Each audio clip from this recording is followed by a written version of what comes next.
It's Sunday, April 24th, 2022. I'm watching this piece Cindy Shu is doing on this broadcast for Channel 2.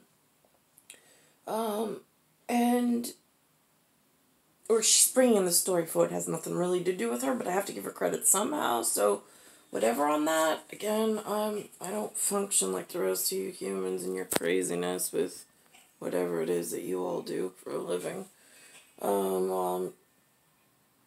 Just whatever. She's the main whatever, and then it goes to a story about Asian hate. Now, when I was growing up, the word Asian was used not in an aggressive manner, but in a somewhat of a, like the girl next door, Jenny, was Asian. I was the Italian, she was Asian. It was just where the grandparents or the ancestry was from. But now they're using it in these campaign ways of labeling the problem citizens and what I see is, like, I have a not us in the us problem. Then I see that what was told to me as Asian, face to face, for my one story, there are other things now calling themselves Asian, stealing the identity of what I know to be as an Asian. So, and they look completely, they have a us, not us problem they have an identity crisis in New York. And it is just fueling some stupid events that are leading to more serious, more scary, whatever elsewhere.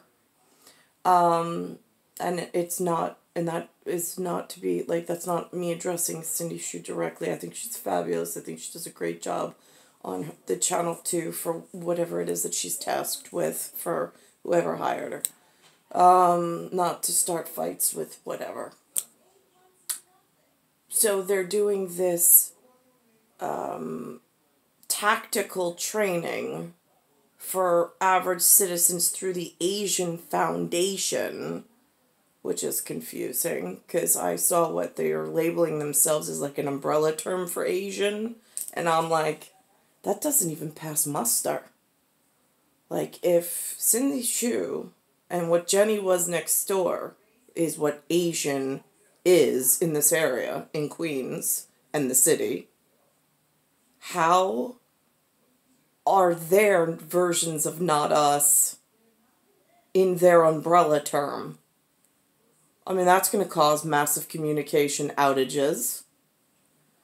So I'm watching it as their version of not us and identity thievery is trying to take credit for whatever they're doing in Asian Federation training on a lawn somewhere I wasn't invited to because I'm not Asian.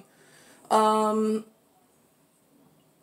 I'm like, that's interesting. In an orthodox way only, since I don't know how they spell Asian. Again, the glyphs are not the same for any of us, but whatever.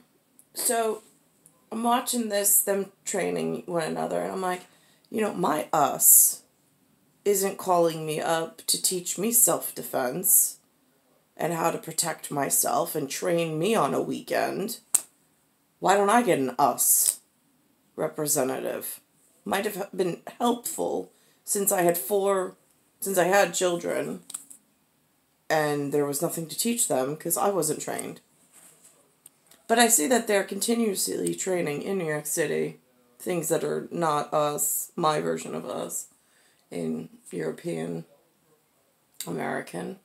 And then it goes into, and it says, at first they're complaining about hatred and crime being up against this umbrella term of Asian that they haven't clearly defined, nor have they been able to keep it consistent throughout the city term and on visual inspection, so it gets confusing to the rest of us. But then they go to Broadway, where the Wizard of Oz always has what looks like me as the Good Witch in the Wizard of Oz on Broadway. They are all clapping and cheering and jeering for someone that they call Black, but she qualifies under this umbrella term that they confused each other under when they were like selling their tactical training to one another.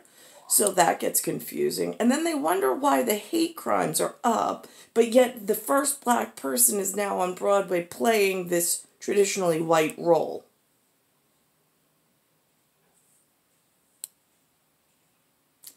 Isn't that what an oxymoron is?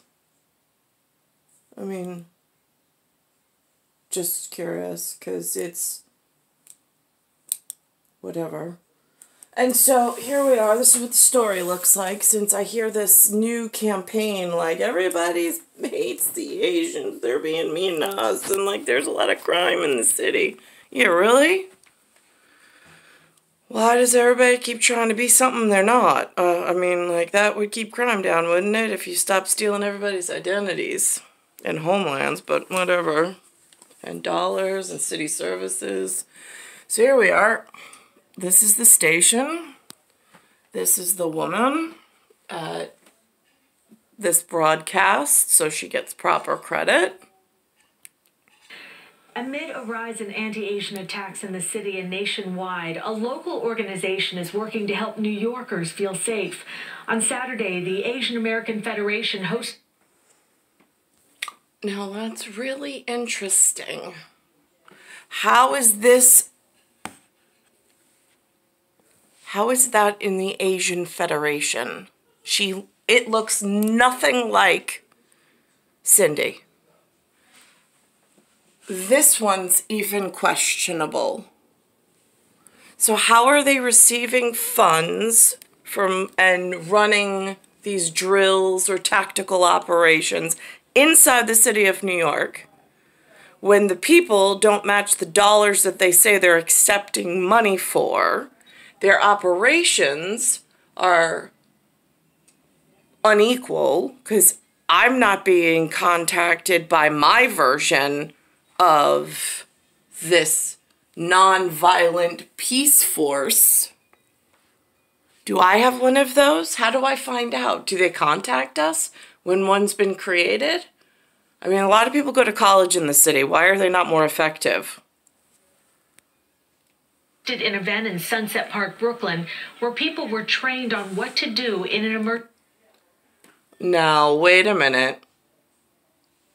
Because the people that they're speaking as if they're an authority, they look traditionally under the umbrella of what was presented originally as Asian.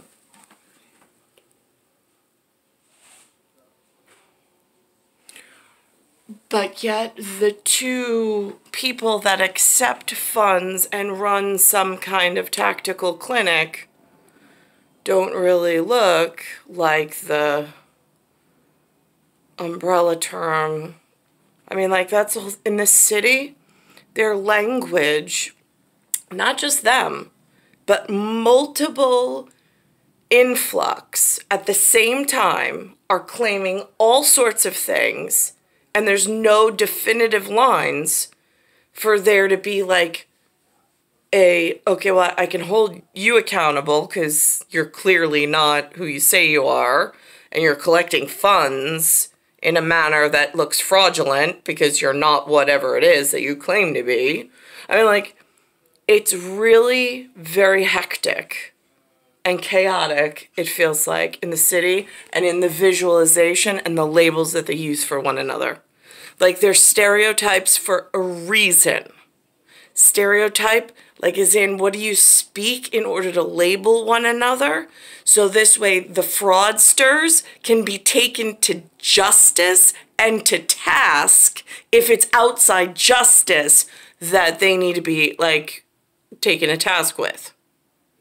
Like, there is a way to handle this. I don't understand why it's not more pronounced and why I don't see it being performed or acted properly. Now here, they're upset. They're doing the safety training, they claim, because there's an uptick in violence. I don't have access to city statistics. I don't have Crime Stoppers. I don't know how any of the NYPD works, but I just know that somebody's claiming funds and somebody's claiming that they're labeling themselves in stereotype. And while their audience may be, I really don't see the actual staff itself. I mean, like, again, where's the authority on that? Is there like a printed manual or book somewhere, like an artist's keep that they go off of? It gets really confusing because, again, in this area, it's, I don't know what. And then it goes into, listen to this one. They learned everything from situational awareness to de-escalation to basic... Great concept. Wish it was available for my level of human at some point when I was a teenager. But it never came to fruition. But the problem is that it's not being... The audience and the trainers are not in the... whatever. Stayed. We believe that the community needs to be trained to keep... And oh my goodness, what definite, look at this. Asian American Federation. Now, if that is not confusing as to how do you hold scammers and fraudulent people in tight order. When Cindy Shu and her are definitely not related. I can say that without a shadow of a doubt. So it's just confusing how to hold these campaigns, these startups, these pop-ups, and then this influx of people from I have no idea where. Like, who's in charge of this stuff? There's got to be someone somewhere handling this. Themselves safe, given the prevalence of Asian American hate in this city, and the fact that just a few weeks ago we had a gunman running loose on the subways in Sunset Park. The organization says it has trained 1,200 people across the city so far and will hold future events. As of March, the NYPD said there were 26 crimes against Asians in 2022, double from the previous year. It is 8:09, coming up, diversity in the spotlight on Broadway.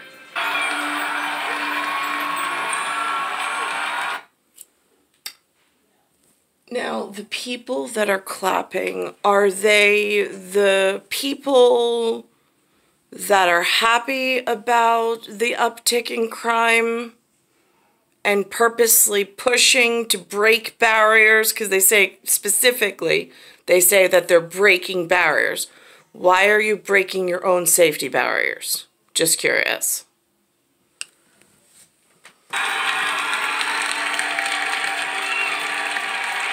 For the first time, a black actress is playing Glinda in Wicked. We catch up with the star, breaking barriers.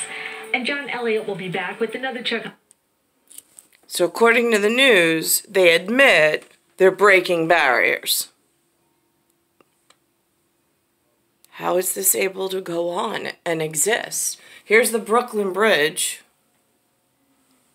One of my great-grandfathers, in fact, the one where I have a grandmother who was born in West Virginia, my great-grandfather supposedly helped build this, was one of the stonemasons. So now it's a little confusing to me with this influx of characters, and I have no idea what the driving force is behind it. And nobody in real world has ever been able to give me answers, or if they presented themselves, I didn't know to ask the right questions in that time, because it's not something that sits around and floats with me until I see it so vividly. They're complaining that there's an uptick in crime, yet they keep pushing for breaking barriers and putting everybody in really horrible situations. And then management feels squeezed in the middle. Why? Why isn't the system built better? Star 1978, Star 8378, Nicole, Cattaruzza, it's Earth, Solar System, Milky Way, Universe, Galaxy is broken, and it's Bayside Station, Bayside, New York, 11361.